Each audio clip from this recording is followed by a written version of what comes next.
রাজধর্ম পালন করলেন বিধানসভায় বিধানসভার অধ্যক্ষ বিমান বন্দ্যোপাধ্যায়। বাইরের কোনো বিষয়, বিধানসভার বাইরের কোনো বক্তব্যের ওপর পুর ও নগরোন্নয়ন মন্ত্রী ফিরহাদ হাকিমকে বক্তব্য রাখার অনুমতি দিলেন। বিরোধী দলনেতা খুশি হলেন, কারণ গত কয়েকদিন ধরে বিধানসভার বাইরের বিষয় নিয়েই ফিরহাদ হাকিমের বক্তব্যের জবাব চেয়ে হইহট্টগোল করেছিল বিরোধীরা। দেখুন।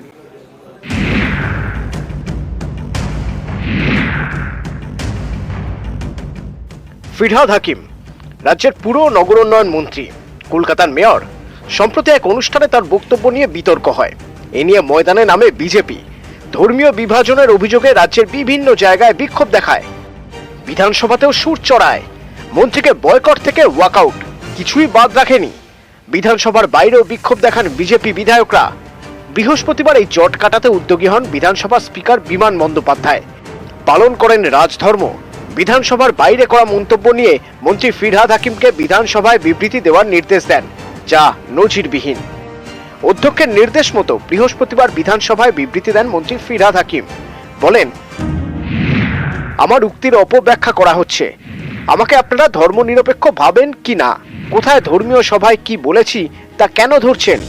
এরপর বিরোধী দলনেতা শুভেন্দু অধিকারী বলেন, আপনি ধর্মীয় অনুষ্ঠানে যেতে পারেন। আপনাকে মন্ত্রী বা মেয়র হিসেবে ডেকেছিল। আমরাও সনাতন হিন্দুর কথা বলি, এটা আপত্তি নেই। আমাদের আপত্তি দ্বিতীয় অংশে। আমাদের মনে হয়েছে এই আহ্বান যথাযথ নয়। আপনাকে ক্ষমা চাইতে হবে সেটা বলছি না, আপনি দুঃখিত সেটা বলুন, এখানেই মিটে যাবে। ফিরহাদ হাকিম তখন বলেন, আমি সজ্ঞানে বা অজ্ঞানে কোনো ধর্মকে অপমান করি না। আমি নিজে দুর্গাপুজো এবং কালী পুজো করি। আমি কাউকে আঘাত করিনি, করব না, সারা জীবন মেনে চলি। আমি আমার ধর্ম আচরণ করব, অন্য ধর্মকে সম্মান দেব। আমার ধর্মের সাথে অন্য ধর্মের কোনো ভেদাভেদ নেই। আমি ধর্ম নিরপেক্ষতায় বিশ্বাস করি, ইসলাম ধর্মকে মানি, তাই অন্য ধর্মকে সম্মান করি এবং ধর্ম নিরপেক্ষতা নিয়েই আমি শেষ নিঃশ্বাস ত্যাগ করব, এটা আমার দৃঢ় বিশ্বাস। বিধানসভায় বিরোধী মানে শুধুই বিজেপি, শাসক দল তৃণমূল। বিজেপির তুলনায় শাসকের সংখ্যার জোর কয়েক গুণ বেশি। বিধানসভায় এই সংখ্যার জোর শাসক দল দেখাতেই পারত। বিরোধীদের দাবি মানার কোনো চাপ শাসক শিবিরের উপর ছিল না। তা সত্ত্বেও রাজধর্ম পালন করলেন অধ্যক্ষ। বেনজিরভাবে বিধানসভার বাইরের বিষয় নিয়ে মন্ত্রীকে বিধানসভায় বয়ান দেওয়ার নির্দেশ দিলেন। পর্যবেক্ষকদের মতে এই ঘটনাকে তৃণমূল হাতিয়ার করতেই পারে, কারণ তারা দাবি করার সুযোগ পেয়ে গেল মোদী সরকার বিরোধীদের কণ্ঠরোধ করলেও তৃণমূল সরকার তা করে না।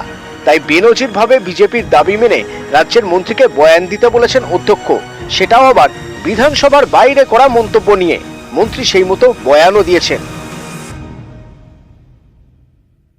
দিল্লি স্পিকার, যিনি জরুরি অবস্থাকে আলোচনার পারমিশন দেন, আর অভিষেক বন্দ্যোপাধ্যায় নোটবন্দি বললে বলেন পুরনো ঘটনা বলা যাবে না। বিমান ব্যানার্জি আজকে বিজেপিকে নিজেদের ফাঁদ থেকে বের করে আনতে যে স্পেসটা দিলেন, এটা থেকে লোকসভার ওম বিড়লাদের শেখা উচিত। যখন প্রশ্ন দিয়েছিলাম যে এই ঘটনাটা হবে, তাই উনি চাপে পড়েই আজকে রাজি হয়েছেন। বাট আমরা ধন্যবাদ জানাই, চাপে পড়েই বলুন কি এমনিই বলুন, উনি অন্তত ক্ষমার মনোভাব ওনার কথার মধ্যে ছিল, তার জন্য আমরা। নিউজ 18 বাংলা। এবার নিয়ে আসবো তৃণমূলের স্ট্র্যাটেজি। লক্ষ্য বিধানসভা নির্বাচন 2026, আর লক্ষ্য শহরে ভোট পেতে মরিয়া তৃণমূল। অভিষেক বন্দ্যোপাধ্যায়ের নির্দেশে পুরসভা ধরে ধরে পর্যালোচনা, আর দায়িত্বে সিনিয়র নেতা পুর নগর উন্নয়ন মন্ত্রী ফিরহাদ হাকিম।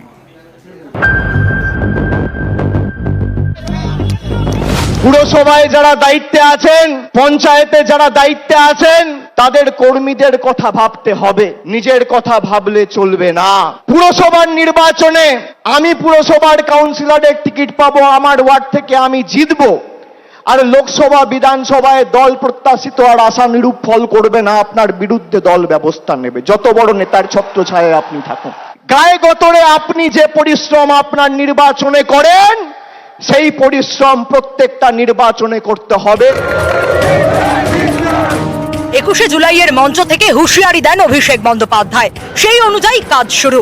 24-এর লোকসভা ভোটের পুরসভা ভিত্তিক ফল ধরে শুরু হয়েছে পর্যালোচনা। কারণ লোকসভা ভোটের ফলের ভিত্তিতে রাজ্যের 125টি পুরসভার অর্ধেকের বেশি জায়গায় পিছিয়ে তৃণমূল। গ্রামের মাটিতে জোড়া ফুলের জোর, শহরে কেন নয়? এই প্রশ্নের উত্তর খুঁজছেন তৃণমূলের শীর্ষ নেতৃত্ব। তারা জানতে চাইছেন পুরো এলাকায় খারাপ ফলের দায় কার, পুরো প্রধানের নাকি কাউন্সিলরের? পুরো প্রতিনিধিদের বিরুদ্ধে তৃণমূল স্তর থেকে আসা অভিযোগ খতিয়ে দেখছেন শীর্ষ নেতৃত্ব। জল, রাস্তা, নিকাশি এই প্রধান পুরো পরিষেবাগুলি মিলছে কিনা তার রিপোর্ট চেয়েছেন তৃণমূলের শীর্ষ নেতৃত্ব। পাশাপাশি গুরুত্ব দেওয়া হচ্ছে কাউন্সিলরের ভূমিকা নিয়ে। নেতৃত্ব জানতে চাইছেন কাউন্সিলরকে ডাকলেই কি পাওয়া যায়? কাউন্সিলরের ভাবমূর্তি কেমন? উন্নয়নে পুরো প্রধানের ভূমিকা কেমন? অভিষেকের নির্দেশে এই পর্যালোচনার কাজ শুরু হয়েছে। এই যে 1-1.5 মাস কোন রাজনৈতিক কর্মসূচিতে আপনারা আমাকে দেখেননি, তার কারণ পর্যালোচনার কাজে আমি ব্যস্ত ছিলাম। আগামী 3 মাসের মধ্যে এর ফল আপনারা দেখবেন। পুরসভাগুলির সঙ্গে কথা বলার গুরু দায়িত্ব দেওয়া হয়েছে তৃণমূলের সিনিয়র নেতা ফিরহাদ হাকিমকে, যিনি কলকাতা পুরসভার মেয়র এবং পুর নগরোন্নয়ন মন্ত্রী। ইতিমধ্যেই তিনি বৈঠক শুরু করে দিয়েছেন। মঙ্গলবার ফিরহাদ বৈঠক করেন সিউড়ি পুরসভার কাউন্সিলরদের সঙ্গে। কিছু কিছু পৌরসভা মানে ওয়ার্ডে মানুষের সাথে যোগাযোগের কোনো খামতি হয়তো ছিল, সেগুলো আরো নিশ্চিত করে দেওয়ার জন্য যাতে ডোর টু ডোর যায়, মানুষের সাথে যোগাযোগ করে এবং মানুষের কনফিডেন্স এবং তার কোনো অভাব অভিযোগ থাকলে সেটা যাতে অ্যাড্রেস করা হয়, বা চেয়ারম্যান না হলে আমার কাছে যাতে নিয়ে আসা হয়। পৌরমন্ত্রী হিসেবে এটা আমার দায়িত্ব। সব পৌরসভার কার কি অসুবিধা না অসুবিধা এটা আরেকবার করে রিভিউ মিটিং করছি। নিউজ 18 বাংলা। বহরমপুর চলে যাব। বহরমপুরে সরকারি জমিতে, একেবারে বোর্ড লাগানো সরকারি জমিতে তৃণমূলের পেল্লাই পার্টি অফিস, জেলা পার্টি অফিস, আর এই পার্টি অফিস নিয়ে নানা নেতার নানা মত। অন্যদিকে বর্ধমানেও সরকারি জমিতে অন্যান্য দোকান উচ্ছেদ, কিন্তু আঁচড় লাগলো না তৃণমূলের অফিসে। দেখুন।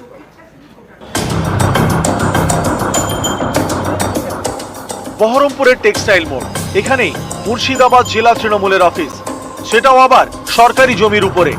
রাস্তার পাশে ছোট্ট ঘর নয়, 1 একরের বেশি জায়গা জুড়ে পার্টি অফিস। এক ছাদের তলায় রয়েছে দলের বিভিন্ন শাখা সংগঠনের অফিস। অফিসের সামনেই সরকারি বোর্ড, তাতে বড় বড় করে লেখা এই জমি রাজ্য সরকারের খাস জমি, এখানে কোনো রকম নির্মাণ কাজ বেআইনি।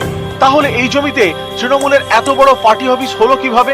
এ নিয়ে মুর্শিদাবাদের তৃণমূল নেতাদের নানা রকম কথা।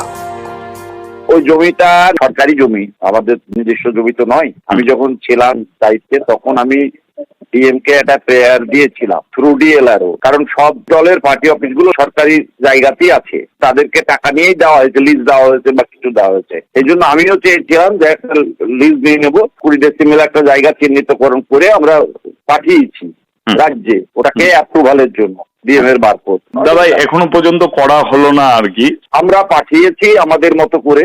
সব পার্টি অফিসগুলোই কিন্তু সরকারি জমির উপর, এটাই কনভেনশন। যেদিন পার্টি অফিস ছেড়ে দিতে বলবে, ভেঙে দিতে বলবে, অপূর্ব সরকার তারই সেই কাজটা করবে। কিন্তু সব সরকারি পার্টি অফিস ভেঙে দিতে হবে, ছেড়ে দিতে হবে। আমি প্রথম শুরু করব, আপনাদেরকে কিন্তু সেই কাজটা করতে হবে, সরকারের নির্দেশ মানতে হবে। আমি একাধিকবার পুলিশ প্রশাসনকে বলে এলাম, কোনো অ্যাকশন হয়নি, হবে না। পশ্চিম বাংলায় এ নিয়ে কিচ্ছু হবে না। সরকারি জমির উপরে শুধু তৃণমূলের পার্টি অফিস নয়, তৃণমূলের লোকাল লিডাররা সরকারি জমির উপরে কেউ বালি খাদান করছে, কেউ বিল্ডিং তুলছেন, তারপরেও পুলিশ প্রশাসন ঠোঁটে জগন্নাথ, চোখ বন্ধ করে আছে। এ তো পরিষ্কার বোঝা যায় যে কেন আছে, কি বৃত্তান্ত সবাই জানে। দখলদারদের সরাতে বর্ধমান শহরে উচ্ছেদ অভিযান পুরসভার। একের পর এক দোকান ভাঙা হলেও অক্ষত তৃণমূলের শ্রমিক সংগঠন INTTUCর অফিস। বৃহস্পতিবার দুপুরে বর্ধমান মেডিকেলের কাছে উচ্ছেদ অভিযান চালায় তৃণমূল পরিচালিত বর্ধমান পুরসভা। রাস্তার পাশে গজিয়ে ওঠা দোকান ভেঙে ফেলা হয়, কিন্তু তৃণমূলের শ্রমিক সংগঠনের 2টি অফিসে কোনো আঁচড় পড়েনি। এই নিয়ে সুর ছড়িয়েছে বিজেপি। যদি রাস্তা পরিষ্কার করা, যদি মানে এরকম ফুটপাথ ক্লিনজিং যদি তাদের মেন মোটো হতো, তাহলে তৃণমূলের পার্টি অফিসগুলো তো ভাঙা যেত, তৃণমূলের ইউনিয়ন অফিসও ভাঙা যেত। আসলে তাদের লক্ষ্য ফুটপাথ বা রাস্তা সংরক্ষণ সংস্কার নয়, তাদের লক্ষ্য হচ্ছে সাধারণ মানুষের উপর একটি প্রতিশোধ স্পৃহা নেওয়ার। সবটাই বিবেচনার মধ্যে আছে এবং শামশাহের যে পাস, আমরা 1,87,00,000 টাকা পেয়েছি এই শামশাহের রেজলিউশনের জন্য। স্বাভাবিকভাবে এটা সংস্কার যখন হবে এর পারে কিছুই থাকবে না। নিউজ 18 বাংলা।